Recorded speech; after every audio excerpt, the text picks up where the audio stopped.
All right, here we are to talk about regulating cryptocurrency, and I want to start by acknowledging that me asking the head of a cryptocurrency how to regulate cryptocurrency is a little bit like me asking a fox how high the chicken wire should be around the hen house.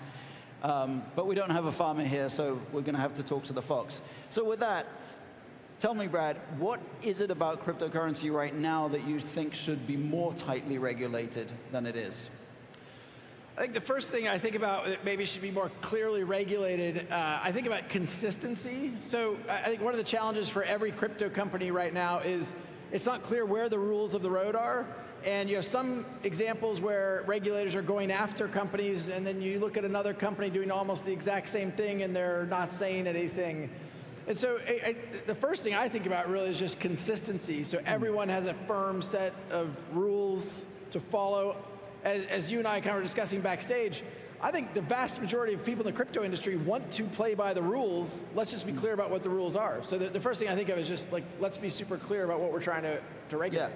I mean, obviously, the point of regulation is to make an industry safer so that more people can use it. So that should be good for the players in the industry, right?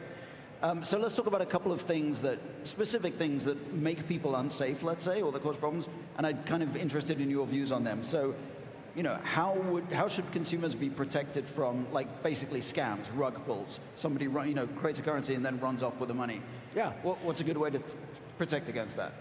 Well, first of all, I'm completely supportive of that. You know, those are things that actually we don't need new regulations for. I mean, there are all kinds of existing regulatory frameworks that if someone's committing fraud, you know, to sue them, whether it's, you know, you're individually suing or there's a regulator looking out for consumer best interest suing them, the Consumer Financial Protection Board would be one example.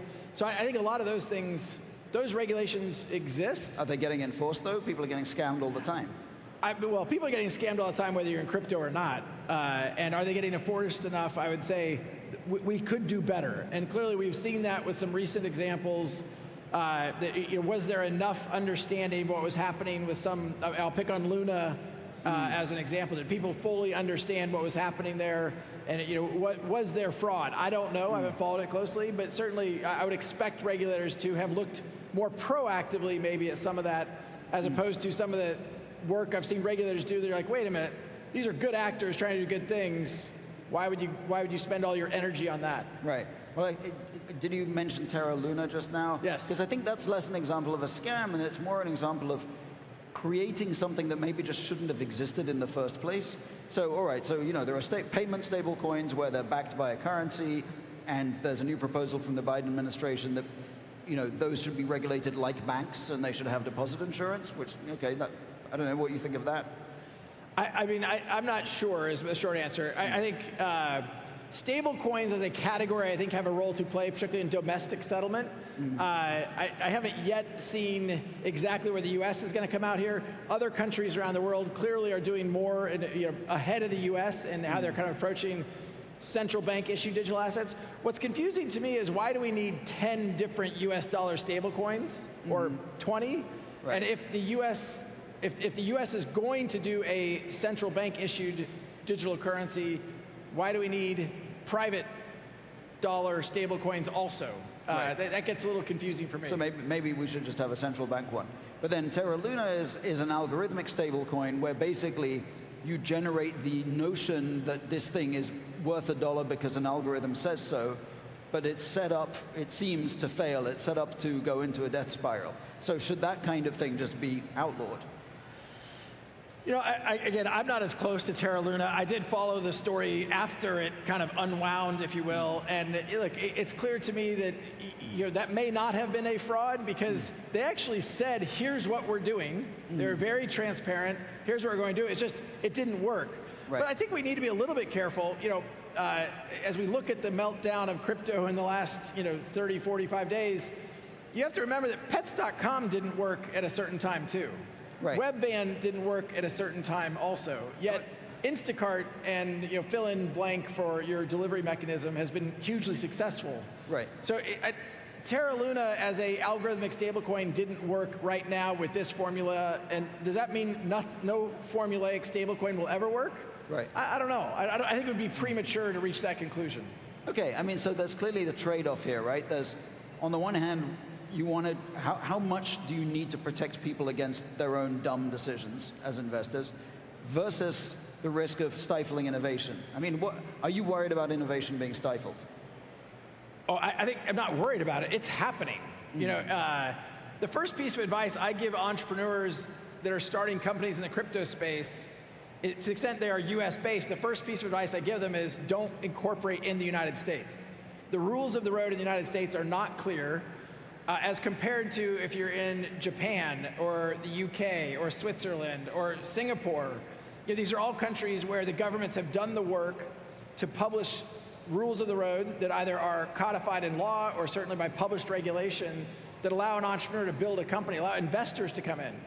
When we think back, you know, again, back to the pets.com era, one of the reasons why so much innovation around the internet happened in the United States is because in the mid-90s, the US government published and codified through law clear regulatory frameworks that allowed investors to flow in and entrepreneurs to know how to build within a rule.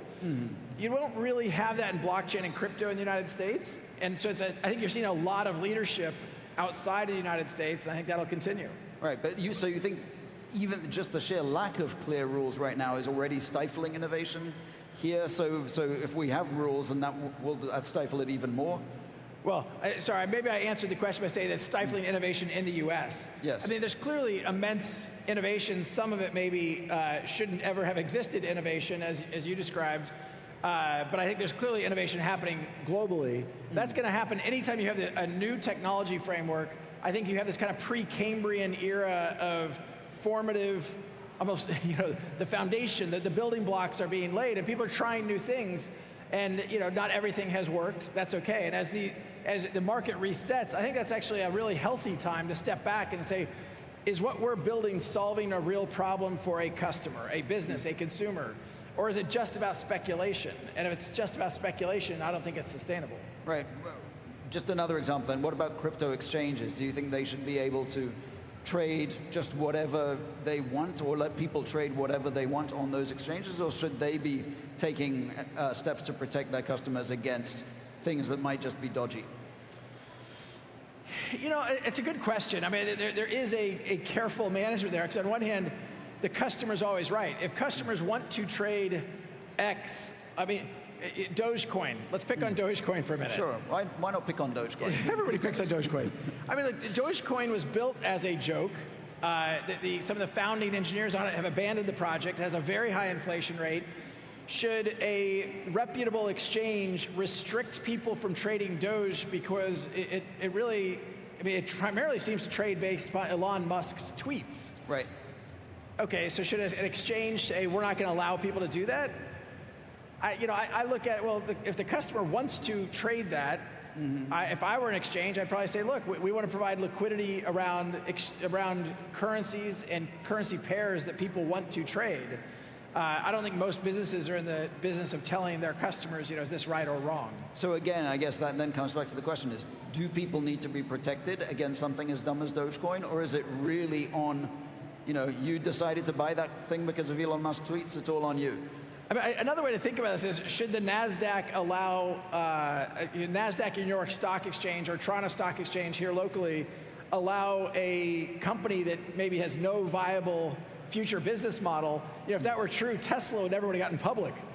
Of course, it has a future business model today, but for a long time it lost a lot of money, and now it's worth over $1 trillion or something. So right. I don't know. I just think we should be very careful as a set of regulators to think we know best. And I think putting the exchange in the role of protecting consumers to regulate, that feels right dangerous. I mean, since you brought up the NASDAQ, we can maybe pivot a bit to talking about this question of cryptocurrencies as securities, because NASDAQ is, that's where securities are traded.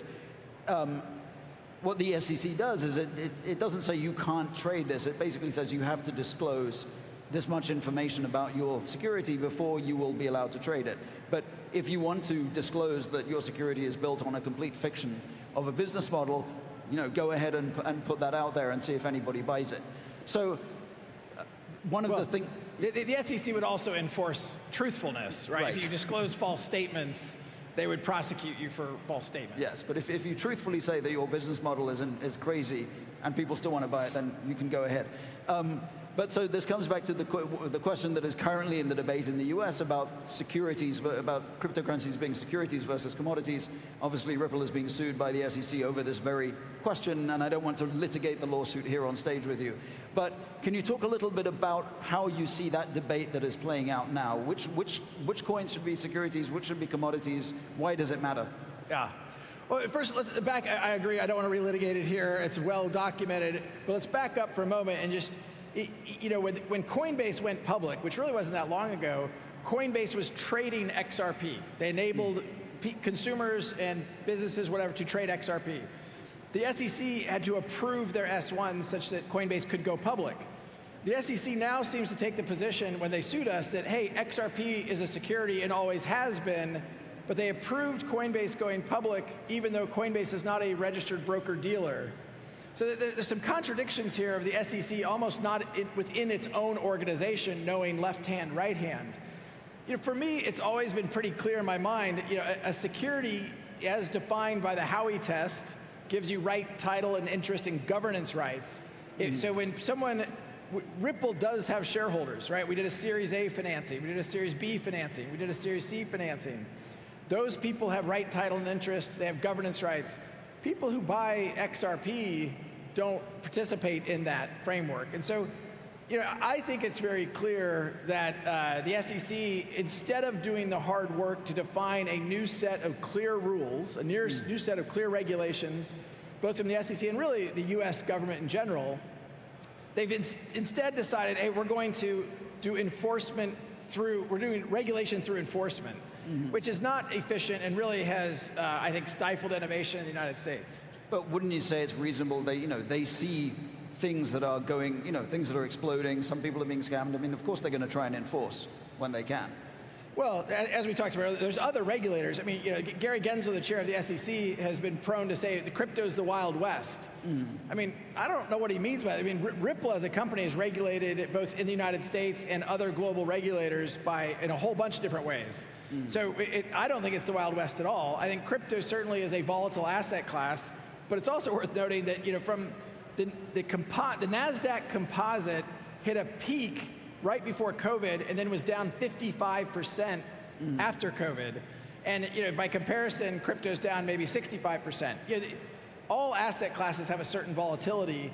I don't think it's a regulator's job to determine how that volatility should be accessed by consumers, by businesses, what have you.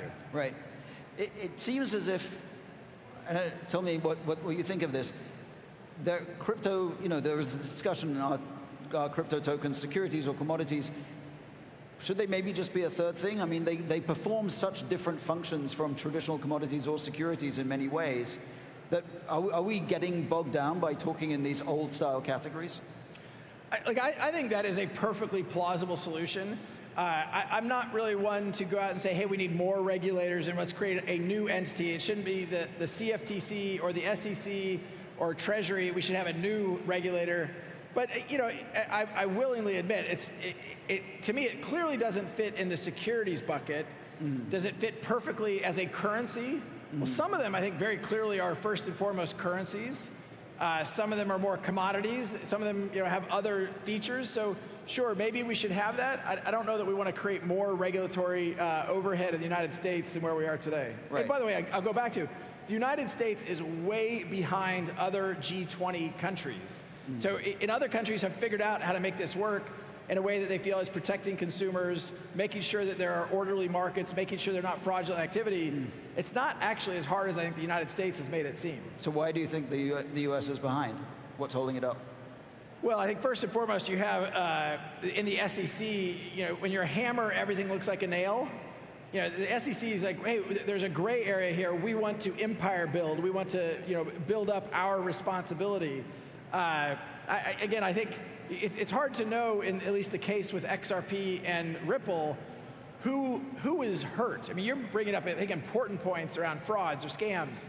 In this case, you have almost 70,000 people who hold XRP in the United States who are trying to sue the SEC for harming them. Right. So, it's a little confusing why the SEC would spend a lot of time and energy on that when we do actually have some things happening in the market that maybe do deserve more scrutiny. Right. Well, it's a shame Gary Gensler isn't here to defend himself. But let me ask a little bit more then on this. So you are obviously someone who's been in this industry for a long time. You know how to talk to the regulators. You wear a suit. You do everything in that way. But how well do you think the rest of the crypto industry is engaging with regulators and with this problem? Because it feels to me like for a lot of it, as for a lot of parts of the tech industry, they'd just rather regulators went away. Look, I actually came to Toronto yesterday from Zurich. I was at a central bankers conference in Zurich, and I was thrilled by the reception, in part because they're inviting Ripple to attend. I was on stage with the CEO of Crypto.com. The CEO of Binance was in attendance. And so I think there's a genuine thirst. And again, this was a central banker conference organized by Switzerland and Singapore. There's no real surprise there. They're leading and saying, hey, let's engage private and public conversation to figure out how the rules should work. And let's make sure we have actors who are trying to live by those rules. My experience truly has been, for Ripple anyway, once we meet with regulators, central bankers, and help them understand, here's how our technology works, here's how we are using the open source technology of XRP, they get very comfortable because the regulations I think most regulators care the most about are know your customer, KYC, anti-money laundering, AML, terrorist financing. Those are very important foundational regulatory frameworks that don't change in how Ripple goes to market. And I think all crypto companies probably could do a better job of understanding those are regulatory frameworks that aren't going to go away in any of the G20 markets. All right.